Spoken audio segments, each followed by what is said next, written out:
Everyone, मैं हूं जयेश राजगौर और स्वागत है आप सभी का इस नए इंटरेस्टिंग यूट्यूब वीडियो में। दोस्तों, हम पढ़ रहे हैं 12th स्टैंडर्ड का इकोनॉमिक्स। जी हाँ दोस्तों, इकोनॉमिक्स का नया syllabus, chapter number 4, supply analysis. जी हाँ दोस्तों, पिछले कुछ वीडियोस अगर आप देखेंगे मेरे चैनल पर तो आपको सप्लाई एनालिसिस के बहुत सारे डिटेल्ड वीडियोस मिल जाएंगे। आप प्लेलिस्ट में जाकर भी चैप्टर वाइज रिविजन कर सकते हैं। आज के इस अहम वीडियो में हम पढ़ने वाले हैं सप्लाई एनालिसिस का एक बहुत इंपॉर्टेंट आंसर, जिसका नाम है लॉ ऑफ सप्लाई। जी हाँ दोस्तों, अल्फ्रेड मार्शल का दिया हुआ एक और लॉ जो बोर्ड एग्जाम के लिहाज से बहुत इंपॉर्टेंट है और 8 मार्क्स के लिए बोर्ड एग्जाम में पूछा जाता है। तो चलिए शुरू करते हैं लॉ ऑफ सप्लाई। जी हाँ दोस्तों, according to Paul Samuelson, supply refers to the relation between market prices and the amount of goods that the producers are willing to supply. इसका मतलब काफी सिंपल है दोस्तों। सप्लाई वो क्वांटिटी ऑफ कमोडिटी है जो एक पर्टिकुलर टाइम पर एक पर्टिकुलर प्राइस पर प्रोड्यूसर बेचना चाहता है या देना चाहता है, कस्टमर्स तक पहुंचाना चाहता है। बेसिकली जो गुड्स, जो सर्विसेज दुकान में बेचने के लिए अवेलेबल हैं उसे ही हम सप्लाई कहते हैं, at a particular price at a particular time. और इसीलिए कहा जाता है कि supply is related to right price and right time.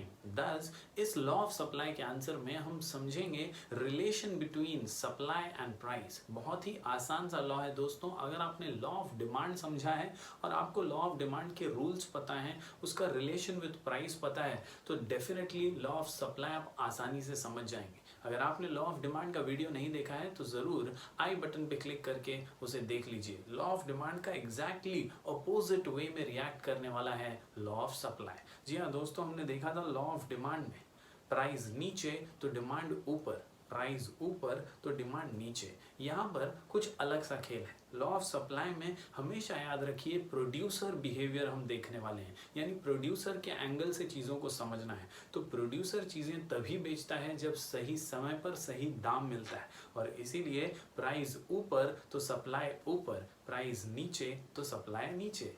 दोस्तों, हर बार की तरह लॉ में, इकोनॉमिक्स में हमेशा आप इंट्रोडक्शन से शुरुआत करेंगे। जी हाँ दोस्तों, 8 मार्क्स के आंसर में इंट्रोडक्शन का होना बहुत ज़रूरी है। तो क्या है लॉ ऑफ सप्लाई का इंट्रोडक्शन? जी हाँ दोस्तों, सबसे पहले आपको ध्यान रखना है और लिखना है कि law of supply is also a fundamental economic theory like law of demand. It was introduced by Alfred Marshall in his book Principles of Economics, published in 1890. जी हाँ दोस्तों, इस प्रकार आप वाक्यों को फ्रेम करेंगे और अच्छे से इंट्रोडक्शन लिख पाएंगे। साथ ही साथ आपको लिखना है law of supply is nothing but an explanation of functional relationship between price and quantity supplied. इस प्रकार आप अच्छे से इंट्रोडक्शन लिख पाएंगे। चलिए दोस्तों, अब बढ़ते हैं statement of the law of supply की ओर। जी हाँ दोस्तों, हर लॉ में स्टेटमेंट बहुत इंपॉर्टेंट होता है और एग्जामिनर ये चाहते हैं कि स्टूडेंट हमेशा बोर्ड एग्जाम में स्टेटमेंट एज इट इज लिखें। तो चलिए देखते हैं क्या है अल्फ्रेड मार्शल का दिया हुआ statement for the law of supply. Alfred Marshall कहते हैं, other things being constant, higher the price of the commodity, more is the quantity supplied. जी हाँ दोस्तों, वाक्य को ध्यान से सुनिए। Higher the price of the commodity, more is the quantity supplied. Lower the price of the commodity, less is the quantity supplied. और यही है सिंपल सा statement of the law of supply, जिसमें बताया गया है कि प्राइस ज़्यादा तो सप्लाई ज़्यादा और प्राइस कम तो सप्लाई कम। बस यही स्टेटमेंट है जो आपको एज इट इज़ लिखना है। अब इसे एज इट इज़ लिखने के लिए हमारा शॉर्ट कोड है HMLL। जी हाँ दोस्तों, HMLL।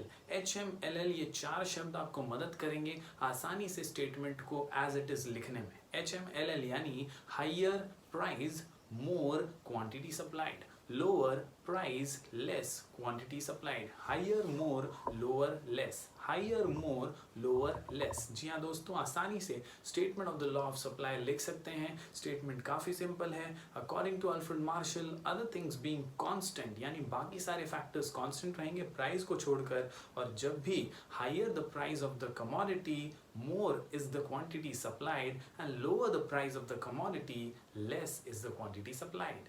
तो दोस्तों, इस स्टेटमेंट को पढ़ के आसानी से समझ सकते हैं कि there is a direct relationship between price and quantity supplied, यानी प्राइस और सप्लाई के बीच डायरेक्ट रिलेशन है, और यही फंक्शनल रिलेशनशिप समझाने की कोशिश अल्फ्रेड मार्शल ने की है। चलिए देखते हैं सिंबॉलिकली इसे कैसे प्रेजेंट किया जाता है। तो याद रखिए Sx is equal to function of Px, यानी S for supply, X for commodity, F for function, P for price of the commodity, यानी supply is the function of price. तो इस प्रकार दोस्तों आसानी से ये स्टेटमेंट हम समझ सकते हैं और सिंपल वर्ड्स में इसे एक्सप्लेन भी कर सकते हैं। तो चलिए दोस्तों अब देखते हैं सप्लाई शेड्यूल एंड डायग्राम। जी हाँ दोस्तों, सप्लाई शेड्यूल को बनाने के लिए आपको बनाने हैं दो कॉलम्स, प्राइस ऑफ कमोडिटी और सप्लाई ऑफ कमोडिटी।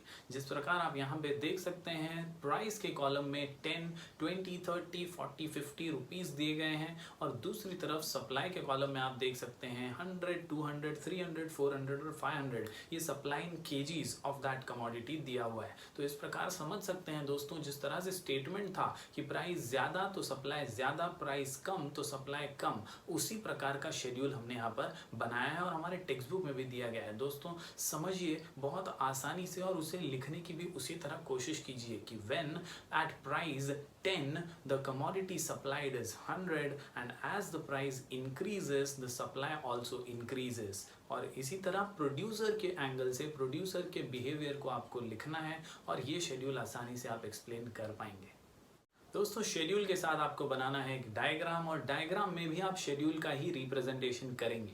आपको बनानी है दो एक्सिस, एक्स एक्सिस और वाई एक्सिस। आपको प्रेजेंट करना है क्वांटिटी सप्लाइड और price on the Y axis. इस प्रकार दोनों एक्सिस बनाने के बाद आपको पॉइंट्स प्लॉट करने हैं। प्राइस में आप लिखने वाले हैं 10, 20, 30, 40, 50 और क्वांटिटी सप्लाइड में 100, 200, 300 और 500 और फिर सिर्फ आप पॉइंट्स को प्लॉट करते जाएंगे। आप देखेंगे कि सप्लाई कर्व जो है वो ऊपर की तरफ जा रहा है और वो भी वंस अगेन यही एक्सप्लेन करता है कि सप्लाई कर्व स्लोप्स अपवर्ड्स और गोज और moves upwards from left to right in the opposite direction. याद रखिए दोस्तों, डिमांड कर्व जो था वो नीचे की तरफ आता था, लेकिन सप्लाई कर्व ऊपर जा रहा है and shows the functional relationship between price and quantity supplied. तो इस प्रकार यहाँ पर हम ये समझ सकते हैं शेड्यूल और डायग्राम के माध्यम से कि प्राइस जब ज्यादा होता है वंस अगेन तो सप्लाई ज्यादा होता है और प्राइस जब कम होता है तो सप्लाई कम होता है, अदर थिंग्स यानी अदर फैक्टर्स रिमेनिंग कांस्टेंट।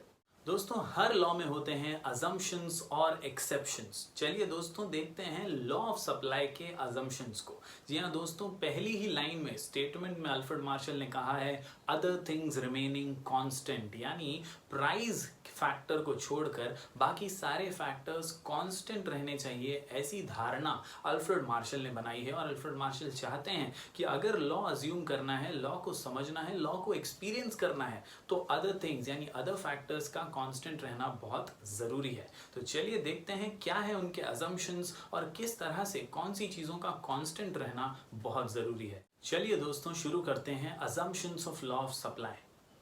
दोस्तों कुल मिलाकर के 7 पॉइंट्स का ये क्वेश्चन हमारे टेक्स्ट बुक में दिया गया है, ये आंसर हमारे टेक्स्ट बुक में दिया गया है। ये 7 पॉइंट्स को आसानी से याद रखने के लिए और समझने के लिए एक आसान सा शॉर्ट कोड मैं आपको दे रहा हूँ। शॉर्ट कोड है कांस्टेंट। जी हाँ दोस्तों, कांस्टेंट यानी नो चेंज, कांस्टेंट यानी कोई बदलाव नहीं आना चाहिए। और अल्फ्रेड मार्शल यही अज्यूम कर रहे हैं कि बाकी फैक्टर्स प्राइस को छोड़कर जितने भी फैक्टर्स हैं जो सप्लाई को डिटरमाइन करते हैं वो सभी फैक्टर्स कांस्टेंट रहने चाहिए, उनमें कोई बदलाव नहीं आना चाहिए। तो इन 7 फैक्टर्स को याद रखने के लिए मेरा शॉर्ट कोड है कांस्टेंट। जी हाँ दोस्तों, सी से cost of production. Cost of production में कोई बदलाव नहीं आना चाहिए। अल्फ्रेड मार्शल ये समझते हैं कि कॉस्ट ऑफ प्रोडक्शन यानी गुड्स को प्रोड्यूस करने का जो खर्चा है ये अगर कांस्टेंट रहेगा तो सप्लाई भी कांस्टेंट रहेगी, सप्लाई में कोई बदलाव नहीं आएगा। अगर कॉस्ट ऑफ प्रोडक्शन में बढ़ोतरी होती है या कमी आती है तो सप्लाई पर भी असर उसका पड़ सकता है और इसीलिए अल्फ्रेड मार्शल का यह अजम्पशन है cost of production remains constant. जी हाँ दोस्तों, हम पढ़ रहे हैं assumptions of law of supply. Answer का नाम कांस्टेंट, हमारा शॉर्ट कोड कांस्टेंट आपको आसानी से ये 7 पॉइंट्स याद रखने में हेल्प करेगा। सी से कॉस्ट ऑफ प्रोडक्शन। बढ़ते हैं आगे, हमारा अगला पॉइंट है बहुत ही आसान सा, ओ से अदर गुड्स। जी हाँ दोस्तों, याद रखिए अदर गुड्स यानी प्राइजेस ऑफ अदर गुड्स, यानी अल्फ्रेड मार्शल ये अज्यूम कर रहे हैं, ये धारणाएं रख रहे हैं कि prices of other goods also should be constant, उनमें भी कोई बदलाव नहीं आना चाहिए। क्योंकि अगर दूसरे प्रोडक्ट्स के यानी सब्स्टिट्यूट गुड्स या कॉम्प्लीमेंट्री गुड्स के प्राइसेस में बदलाव आता है तो सप्लाई पर इसका असर पड़ सकता है और सप्लाई चेंज हो सकती है। और लॉ कहता है higher more lower less, HMLL। और इसीलिए इस लॉ को एक्सपीरियंस करने के लिए ये अजम्पशन किया गया है कि prices of other goods should remain constant. चलिए बढ़ते हैं आगे हमारे तीसरे पॉइंट की ओर। तीसरा पॉइंट है नो फ्यूचर एक्सपेक्टेशन। जी हाँ दोस्तों, कांस्टेंट में एन से no future expectation, no future expectation about prices. जी हाँ दोस्तों, अगर हम ये एक्सपेक्ट करते हैं कि प्राइस फ्यूचर में बढ़ जाएगा, एज अ प्रोड्यूसर अगर हम ये सोचते हैं कि प्राइस आगे जाके बढ़ने वाला है, तो प्रोड्यूसर इलीगल होर्डिंग्स भी कर सकता है, वो सामान की जमाखोरी भी कर सकता है, क्योंकि उसे लगता है कि यार आगे जाके मुझे ज़्यादा दाम मिल सकता है, तो वो उसी प्रोडक्ट को गोडाउन में स्टॉक करके रख सकता है इलीगली, और जब प्राइस ज़्यादा मिले, दाम ज़्यादा मिले, तब वो उसे सप्लाई करे। तो इस प्रकार की चीज़ें भी सप्लाई पर असर डालती हैं, और इसीलिए there should be no future expectation and future expectation should not be there। अगर ये एक्सपेक्टेशन रहेंगे तो सप्लाई पर इसका असर पड़ सकता है, और इसीलिए अल्फ्रेड मार्शल का ये अजम्पशन है नो फ्यूचर एक्सपेक्टेशंस। तो चलिए दोस्तों बढ़ते हैं हमारे अगले अजम्पशन की ओर। अगला अजम्पशन है टी से ट्रांसपोर्ट कॉस्ट। दोस्तों, ट्रांसपोर्टेशन कॉस्ट जो होता है एक प्रोड्यूसर के एंगल से बहुत अहम फैक्टर है जो सप्लाई को डिटरमाइन करता है। ट्रांसपोर्टेशन कॉस्ट में बढ़ोतरी की वजह से सप्लाई पर असर पड़ सकता है, और इसीलिए अल्फ्रेड मार्शल अपने लॉ को एक्सपीरियंस करने के लिए ये अज्यूम कर रहे हैं कि transportation cost remains constant, there is no change in transportation cost. क्योंकि ट्रांसपोर्टेशन कॉस्ट में अगर चेंज आता है, सामान को यहाँ से वहाँ लेकर जाने में अगर ट्रांसपोर्ट कॉस्ट में ज़्यादा बढ़ोतरी होती है या कभी कभी कमी आती है, तो ऐसे वजह से भी, इस वजह से भी सप्लाई पर असर पड़ सकता है। दोस्तों, हमारा अगला पॉइंट है एन से no change in government policy. जी हाँ दोस्तों, government policies also affect supply. कई बार सरकार की अलग अलग पॉलिसीज जो हैं ये सप्लाई पर असर डालती हैं, जैसे उनकी टैक्सेशन पॉलिसी। कई बार कुछ गुड्स पे टैक्सेशन इम्पोज कर देने की वजह से उनकी प्राइजेस जो है वो बढ़ जाती हैं, कई बार कुछ प्रोडक्ट्स की प्राइजेस कम भी हो जाती हैं। इन उतार चढ़ाव की वजह से सप्लाई पर गहरा असर पड़ सकता है, और इसीलिए अल्फ्रेड मार्शल का ये अजम्पशन है कि गवर्नमेंट पॉलिसी भी अनचेंज रहनी चाहिए। There should be no change in government policy, it should also remain constant. Similar government policy की वजह से प्राइस पे कोई असर नहीं पड़ेगा और सप्लाई भी वैसा ही रहेगा, और इसीलिए अल्फ्रेड मार्शल ये अज्यूम करते हैं कि there should be no change in government policy. दोस्तों, हमारा अगला पॉइंट है टी से टेक्निक ऑफ प्रोडक्शन। अच्छी टेक्निक्स, मॉडर्न टेक्निक्स सप्लाई को बढ़ा सकती हैं, प्रोडक्शन को बढ़ा सकती हैं, which will lead to increase in supply. अगर टेक्निक्स जो है पुरानी हैं, घिसी पिटी हैं, बहुत ओल्ड टेक्निक्स का इस्तेमाल हो रहा है, तो प्रोडक्शन स्लो होगा और कॉस्ट भी बढ़ जाएगा। इससे सप्लाई पर असर पड़ सकता है, और इसीलिए ये एक डिटर्मिनेंट ऑफ सप्लाई है, और हमारे अल्फ्रेड मार्शल ये अज्यूम करते हैं कि टेक्निक ऑफ प्रोडक्शन भी कांस्टेंट रहे, उसमें भी कोई बदलाव ना है। If there is any change in technique of production, there might be change in supply, और इसीलिए ये अज्यूम किया गया है no change in technique of production. तो दोस्तों, आखिरी पॉइंट, अब आखिरी पॉइंट है वेदर कंडीशंस। जी हाँ दोस्तों, हम एक खेती प्रधान देश हैं, एग्रीकल्चर पूरी तरह से मॉनसून पर डिपेंड करता है, वेदर कंडीशंस, क्लाइमेटिक कंडीशंस पर डिपेंड करता है, और इसीलिए एग्रीकल्चरल गुड्स का सप्लाई भी मॉनसून पर यानी वेदर कंडीशंस या क्लाइमेटिक कंडीशंस पर डिपेंड करता है। तो अगर क्लाइमेटिक कंडीशंस खराब हो जाते हैं तो एग्रीकल्चरल गुड्स के सप्लाई में भी असर पड़ सकता है, साथ ही साथ अगर बहुत अच्छा वेदर है तो वो भी सप्लाई पर असर डालता है। तो इस प्रकार यह अजम्पशन है अल्फ्रेड मार्शल का कि weather conditions should be unchanged. तो दोस्तों, इस प्रकार इन 7 पॉइंट्स को हम आसानी से याद रख सकते हैं। क्वेश्चन का नाम है assumptions of law of supply और आंसर का नाम है constant weather conditions. C for cost of production, O से अदर गुड्स यानी प्राइसेस ऑफ अदर गुड्स, उसके बाद एन से नो फ्यूचर एक्सपेक्टेशन, फिर आता है टी से ट्रांसपोर्टेशन कॉस्ट, एन से no change in government policy, T से no change in technique of production, और आखिर में याद रखिए वेदर कंडीशन। इस प्रकार कांस्टेंट वेदर कंडीशन कीवर्ड के साथ, इस शॉर्ट कोड के साथ आप इजीली याद कर सकते हैं assumptions of law of supply.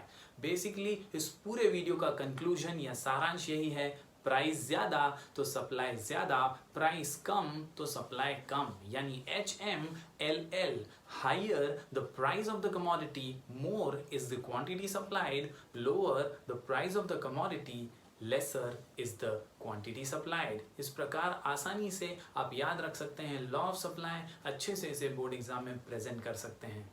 तो दोस्तों अगले वीडियो में हम पढ़ेंगे इस चैप्टर के कुछ और इंटरेस्टिंग आंसर। तब तक के लिए बने रहिए हमारे चैनल पर। Do like, share and subscribe.